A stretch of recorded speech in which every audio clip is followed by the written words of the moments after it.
আজকে আমি নতুন একটা রেসিপি করেছি। এটা হলো দক্ষিণ ভারতীয় রেসিপি। ধোসা আর চাটনি, দুই পদের চাটনি আর সম্বর। এই সম্পূর্ণ জিনিসগুলো আমি কিভাবে করেছি সম্পূর্ণটা দেখাবো। তোমরা সম্পূর্ণ ভিডিওটা দেখবে, তখন বুঝতে পারবে আর তোমরাও ঘরে করে খেতে পারবে। তা চলো সম্পূর্ণ ভিডিওটা দেখো। নমস্কার, শিউলিস রান্নাঘরে সবাইকে স্বাগত। আজকে আমি আরেকটা নতুন রেসিপি নিয়ে হাজির হয়ে গেছি।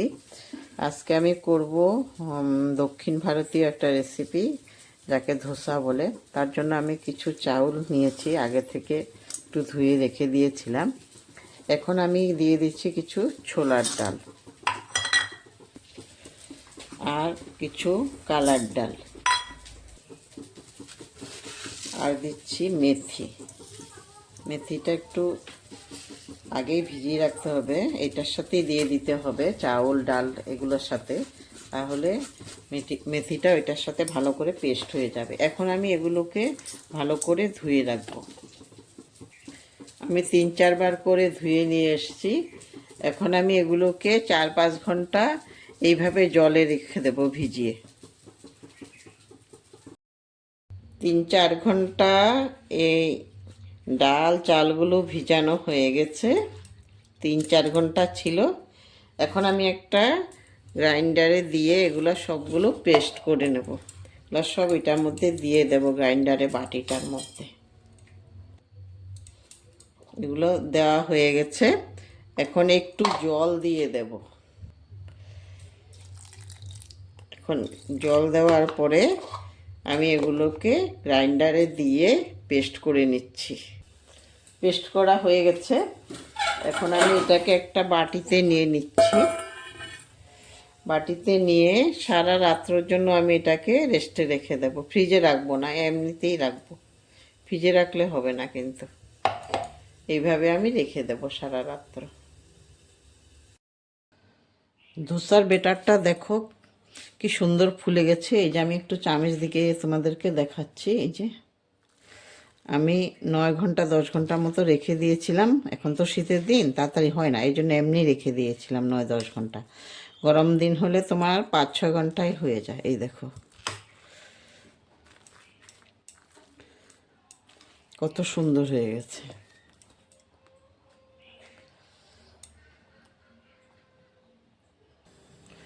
সম্বরের জন্য আমি দিয়ে দিচ্ছি মসুর ডাল, অল্প ছোলার ডাল,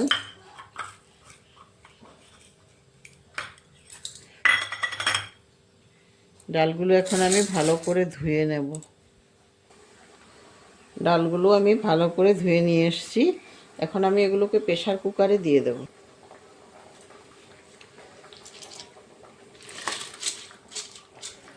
প্রেসার কুকারে দিয়ে দিচ্ছি। এগুলার ফেনা উঠে গেলে তারপরে আমি অন্যান্য সবজিগুলোও দেব। এখন আমি সবজিগুলো প্রেসার কুকারে দিয়ে দেব। এই সবজিগুলোর মধ্যে আছে ফুলকপি, আলু, বেগুন আর বরবটি সিম। এই কয়টা জিনিস দিয়েছি আমি। এগুলো আমি প্রেসার কুকারের মধ্যে এখন দিয়ে দিচ্ছি। লাউও দিয়েছি। তারপরে দিয়ে দেব একটা টমেটো। এই টমেটোটাও দিয়ে দিচ্ছি আমি। একটু নুন দিয়ে আমি প্রেসার কুকারটা বন্ধ করে দেব। তোমরা যখনই ডাল করবে বা কিছু করবে ডাল জাতীয়, তখন নুন দিয়ে দেবে। নুন দিলে আর উপর দিকে আসবে না।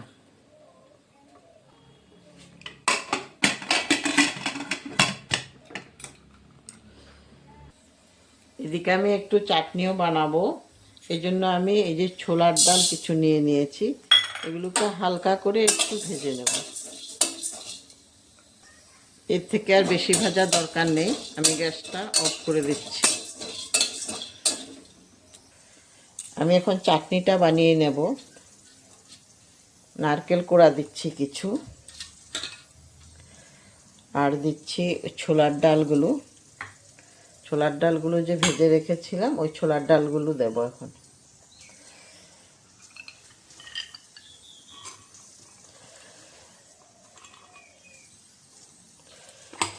আদা দিচ্ছি, এই যে 2 টুকরো আদা দিচ্ছি, আর কাঁচা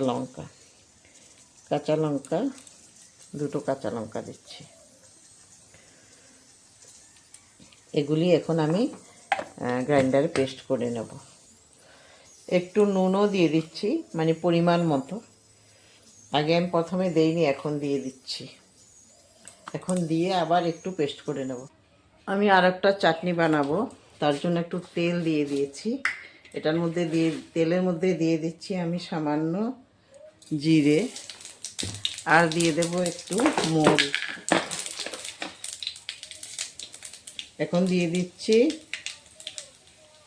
কয়েক কোয়া রসুন আর পেঁয়াজ,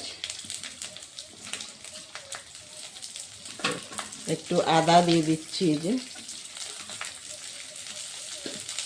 এগুলোকে আমি একটু সামান্য তেলের মধ্যে একটু ভেজে নেব, সামান্য, বেশি লাগবে না, সামান্য ভেজে নিলেই হয়ে যাবে।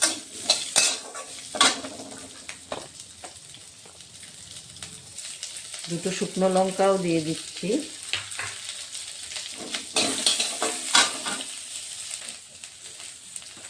টমেটো দিয়ে দিচ্ছি। এখন জল দিয়ে এগুলোকে ভালো করে সিদ্ধ করে নেব। আমার এগুলো হয়ে গেছে। এখন আমি গ্যাস অফ করে দিয়ে এগুলো আমি তুলে ফেলতে পারবো। গ্যাসটা অফ করে দিচ্ছি, এখন তুলে ফেলবো এগুলো।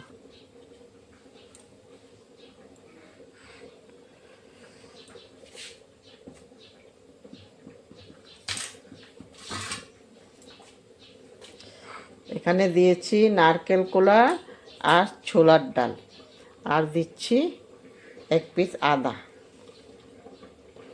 এখন দিয়ে দিচ্ছি, এগুলো ঠান্ডা হয়ে গেছে, এগুলো এখন দিয়ে দিচ্ছি।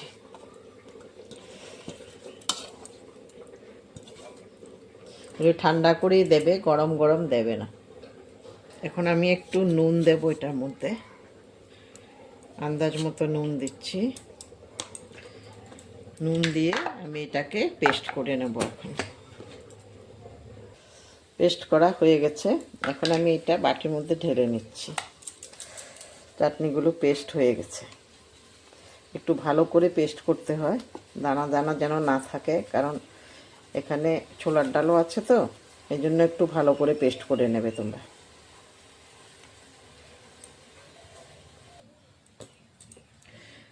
এখন আমি কড়াইতে রান্নার তেল দিয়ে দিচ্ছি। শুকনো লঙ্কা দিয়ে দিচ্ছি ফোড়নে, কারি পাতা দিয়ে দিচ্ছি, তারপরে দিয়ে দিচ্ছি কিছু সর্ষে।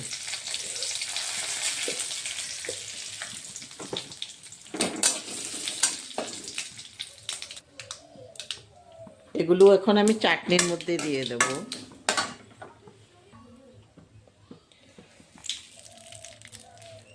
চাটনির মধ্যে দিয়ে দিচ্ছি। 2 রকমের চাটনি ছিল তো, 2 রকমের চাটনির মধ্যেই দিয়ে দিচ্ছি।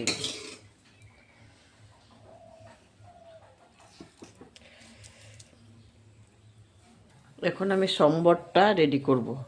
সম্বরের জন্য এই যে তেল দিয়ে দিচ্ছি, আর দিয়ে দিচ্ছি শুকনো লঙ্কা, 2টো শুকনো লঙ্কা দিয়ে দিচ্ছি।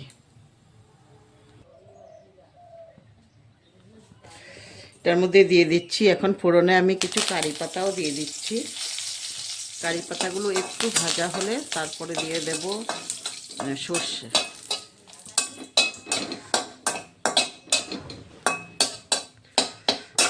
এখন দিয়ে দেব আমি সর্ষে।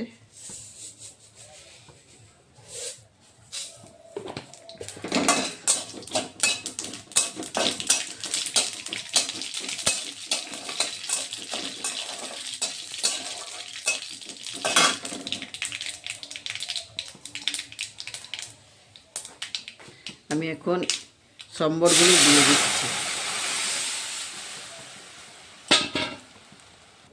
3টে কাঁচা লঙ্কা দিয়ে দিচ্ছি এই যে, আর দিয়ে দেব এখন হলুদ।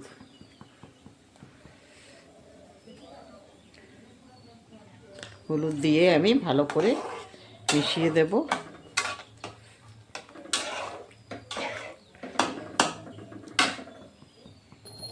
আমি এখন কিছু ভাজা মশলা দেব। এই মশলার মধ্যে আছে জিরে, ধনে, মিষ্টি জিরে আর মেথি। আমি এটা 1 চামচ দিয়ে দিচ্ছি। এই যে 1 চামচেই হয়ে যাবে। এই ভাজা মশলাটা দিলে খুব ভালো লাগে খেতে, সেন্টটা খুব ভালো আসে। রেডি হয়ে গেছে আমার এটা সম্বর পুরা রেডি। এখন ধোসাটা রেডি করব। এটা অনেক ঘন আছে, এই জন্য এটার মধ্যে দিয়ে দিচ্ছি জল আর দিয়ে দেব নুন। নুনটা তোমরা পরিমাণ মতো দেবে, যতটুকু করবে অতটুকুই নুন দেবে, বাকিটুকু দেবে না।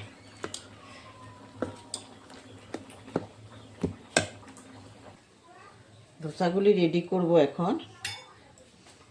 প্রথমে একটু তেল দিয়ে, বেশি না, একটু 1-2 ফোঁটা তেল দিতে হয়। তারপরে একটু তেলগুলো এদিকে এদিকে লাগিয়ে দেব।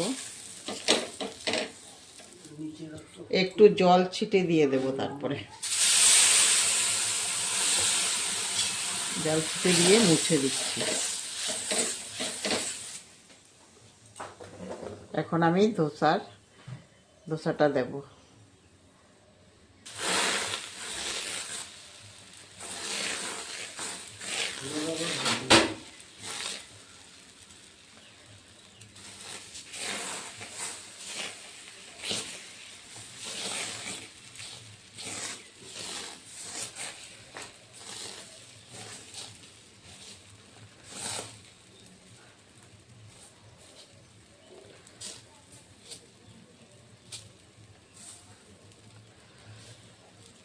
হয়ে গেছে, একটু টাইম লাগবে।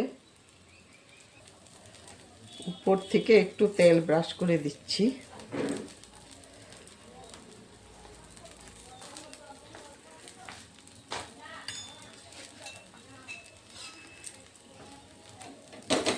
আস্তে আস্তে তুলে ফেলবো এটাকে।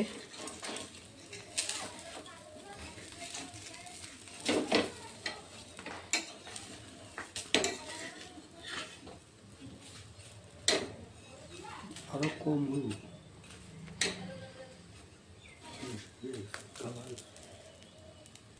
রেডি হয়ে গেছে আমার ধোসার রেসিপিটা।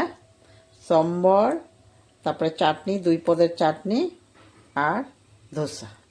তোমরা এইভাবে করে খাবে। আর সম্পূর্ণ ভিডিওটা দেখার জন্য ধন্যবাদ। আর সবাই যারা ইউটিউব থেকে দেখছো, এখনও সাবস্ক্রাইব করনি, দেখছো আমার ভিডিও কিন্তু সাবস্ক্রাইব করনি, তাদের কাছে অনুরোধ রাখছি, আমার ভিডিও ভালো লাগলে তারা সাবস্ক্রাইব করে দেবে। আর একটা করে লাইক আর শেয়ার করবে। সাবস্ক্রাইব করলে আমি নতুন নতুন ভিডিও দিলে সঙ্গে সঙ্গে তোমাদের কাছে চলে যাবে। আর বেলটা অবশ্যই বাজিয়ে দেবে। আর যারা ফেসবুক থেকে দেখছো তারা আমার চ্যানেলটা ফলো করে রাখবে আর একটা করে লাইক আর শেয়ার করবে। সবাই ভালো থাকো, ধন্যবাদ।